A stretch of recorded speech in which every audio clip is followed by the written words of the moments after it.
교회에서도 시험 잘 되는 사람이 누굽니까? 약한 사람이에요. 약한 사람. 그리고 이 사탄들은 또 하나님의 백성들을 촉박을 합니다. 8절에 보면 다 함께 꾀하기를 예루살렘으로 가서 치고 그곳을 요란하게 하자. 이제 이렇게 말하고 있습니다. 혼란케 해서 문제를 일으키겠다는 겁니다. 그런데 느헤미야는 하나님께 기도하고 파수꾼을 두어 방비하였더라 라고 했습니다. 그러니까 11절에서 보면 대적들이 달려들어 살육하자, 역사를 그치게 하자 했는데 15절에 보니까 우리의 대적이 우리가 그들의 태도를 눈치챘다 함을 들으니라 그들이 꾀를 패하셨다 라고 했습니다. 하나님께서 그들이 꾀를 내서 우리가 이제 가서 혼란시키고 우리가 살육하자 했는데 그때마다 파수꾼들이 방비를 잘했어요. 그래 놓으니까 저들이 이미 눈치를 채서 다 방비했으니 우리가 어떻게 하겠느냐 그런 얘기입니다.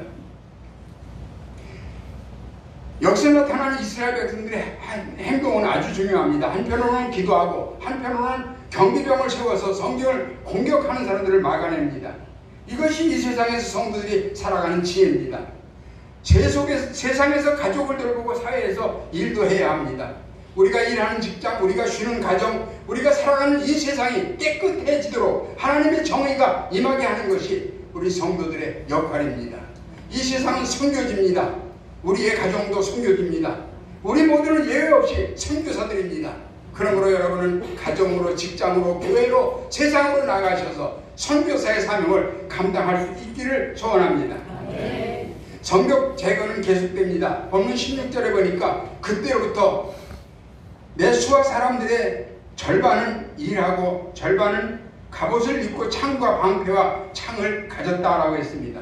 그리고 17절에 오늘 본문에서 성을 건축하는 자와 짐을 나르는 자는 다 각각 한 손으로는 일을 하며 한 손으로는 경비를 잡았는데 라고 했습니다. 저는 여기서 벽돌을 쌓는 사람들이 흑손을 가지고 일하는 것처럼, 그런데 그들이 그냥 일만 할 수 없어서 경비를 함께 서니까 한 손에는 칼을 한 손에는 흑손을 들고 일을 해야겠다 해서 검과 흑손이라는 제목을 여기서 택하게 되었던 것입니다. 그런데 검과 이제 흑손이라고 하는 걸 생각해 보면서 제가 사실은 군에 있을 때 통신병이었는데 훈련을 나가니까요. 통신병이 훈련을 나가니까 훈련병은 이 갈빈총을 가질 수가 없어요. 그래서 이 권총을 채워주더라고요. 왜? 제가 통신을 해야 되니까요. 그래서 통신과 이제 총을 차는 것을 같이 해본 적이 있습니다.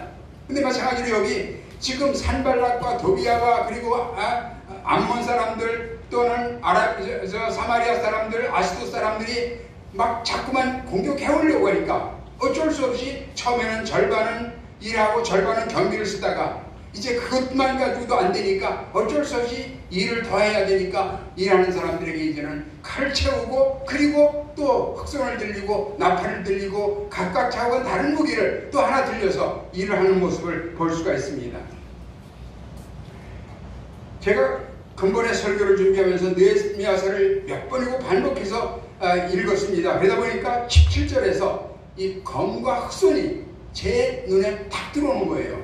거기에 정확하게 검과 흑손이라고는 안 나와 있는데 그 말씀을 가만히 보니까 이게 바로 검과 흑손이구나 한 생각이 들어서 그 말씀을 보고 또 보면서 이 말씀 하다가 저는 또 다른 곳에서 스펄전이 쓴 책을 보다 보니까 거기에 검과 흑손이라는 말이 몇 번 나오더라고요. 그래서 여기도 검과 흑손이 나오네? 그리고 나중에 알고 보니까 검과 흑손이 바로 이 본문에서 스펄전도 역시 추출했던 것을 볼 수가 있었습니다.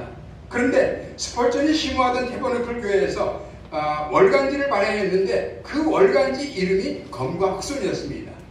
그리고 검과 흑손 월간지에는 청교도 입장을 옹호하면서 믿음의 적들을 공격하는 데 사용하는, 다시 말하면 검과 흑손을 함께 쥐고 일하는 그런 모습을 그려주고 있더라고요.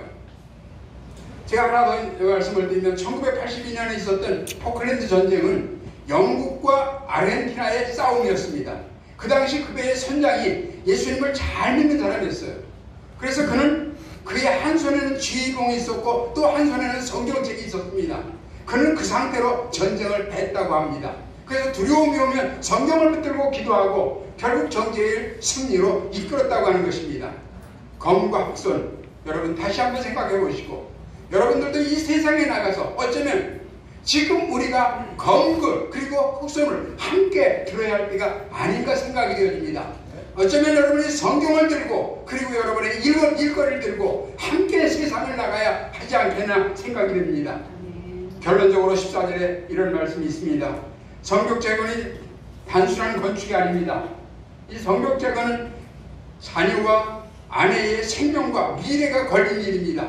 본문 14절에 보니까 너희는 그들을 두려워하지 말고 지극히 크시고 두려우신 주를 기억하고 너희 형제와 자매와 아내와 집을 위해 싸우라, 이런 말씀을 기록하고 있습니다. 성벽을 건설하지 않으면 우리의 자녀와 아내가 어려움에 처할 뿐 아니라 죽을 수도 있다는 의미입니다. 자녀와 아내가 어려움을 당하고 죽을 수도 있는데 누가 괴로움을 느낄 수 있습니까? 우리가 낙심하고 포기하면 우리의 후손은 마귀의 종이 될 것입니다.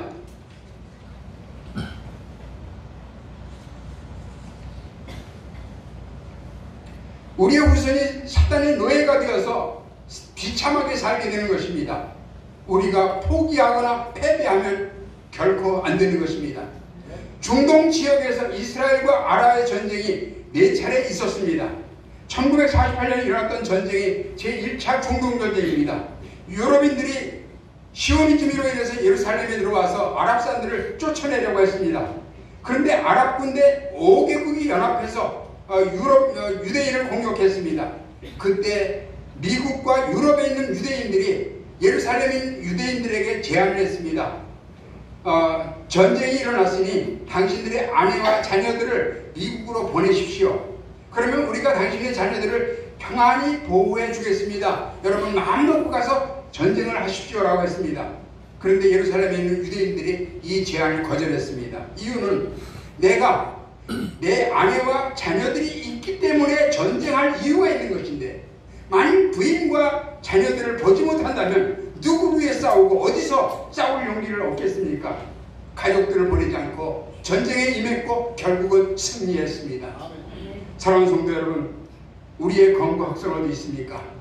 우리 신학생들에게 들려줄 검과 흑손 어디 있습니까? 에베소 6장 17절에 성령의 검 곧 하나님의 말씀을 가지라 했습니다. 여러분의 흑손은 어디 있습니까? 저는 교수 여러분들이 검과 흑손을 가지고 학생들에게 검과 흑손을 들려서 세상으로 내보낼 수 있길 바랍니다. 무기 없는 병사로 절대로 보내지 마십시오. 그래서 검을 들리고 흑손을 들려서 세상에 나아가서 이 세상을 복음으로 정복해서 마지막 한 사람이 주님 앞에 돌아올 그 시간까지 힘차게 달려나갈 수 있는 수원신학교가 되고 여러분 되기를 주의 이름으로 축원합니다.